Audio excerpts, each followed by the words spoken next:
얼굴이 됐든 몸이 됐든 이제 지방 흡입을 하는 이유는 어느 볼륨을 줄이고 싶은 거잖아요. 그래서 이제 흡입을 하면 되게 날씬해지고 홀쭉해질 거라고 생각을 하시는데, 제가 건드릴 수 있는 지방층은 피하 지방층밖에 없습니다. 예를 들어서 복부를 다진다고 하면 내장 지방 같은 거는 제가 건드릴 수 없고, 만약에 뭐 브라라인 같은 거를 한다고 하더라도 안에 있는 근육을 건드릴 수는 없기 때문에 제가 해드릴 수 있는 게 절반이라고 설명을 드립니다. 그래서 수술하시고 나서 약간의 다이어트, 막 샐러드만 드시고 야채만 드시라는 그런 다이어트가 아니고요.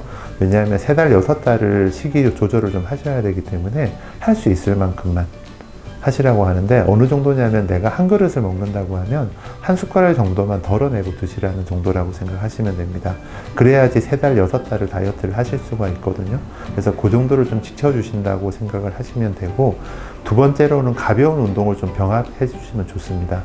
그 운동이라고 해서 헬스장 가서 뛰거나 PT를 하라고 하면 하기가 힘들거든요. 그래서 그냥 뭐 버스 정류장을 한 정거장 정도 걸어 주신다든지, 아니면 날씨가 너무 춥거나 비가 온다라고 하면 실내에서 걸어 다니시는 것도 괜찮습니다. 그래서 평소보다는 운동량을 조금 더 하는 정도의 운동을 생각하셔서 한 3달에서 6달 정도 같이 해주신다고 하면 그 지방 흡입의 효과가 배가가 된다라고 생각하셔도 됩니다.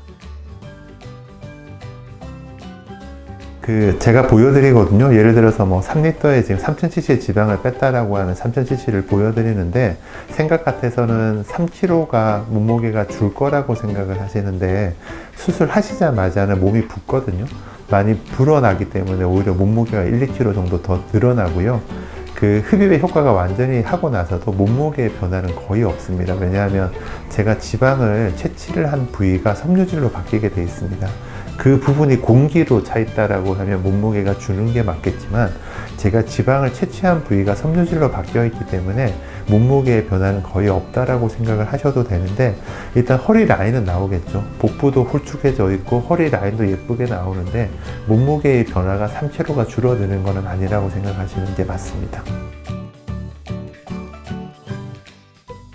다시 안 찐다고 이야기하기는 그런데요, 요요처럼 되지는 않아요. 우리 음식 다이어트를 하면 지방세포 자체가 이렇게 크기가, 사이즈가 줄어들면서 다이어트 효과가 나는 건데, 흡입이라는 거는 몸 밖으로 지방 자체를 꺼내버리는 거, 없애버리는 거잖아요. 없애버리고 나면 그 지방이 다시 생기는 거는 아닙니다.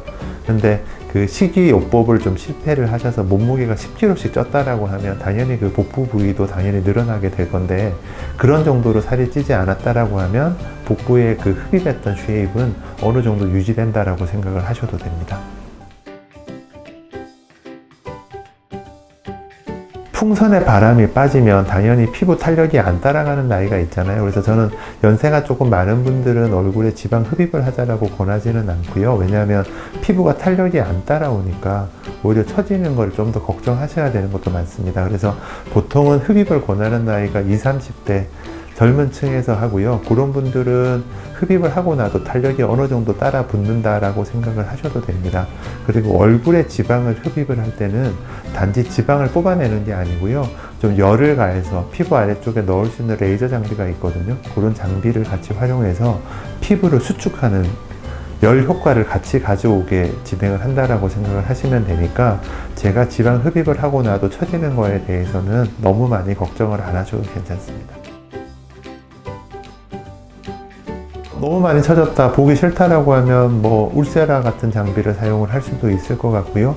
아니면 뭐 좀 가볍게 한다고 하면 슈링크나 이런 장비를 써서 바깥쪽에서 피부를 수축할 수 있는 고주파 같은 장비를 사용하게 된다고 하면, 그런 탄력을 붙이는 것은 그렇게 어려울 것 같지는 않습니다.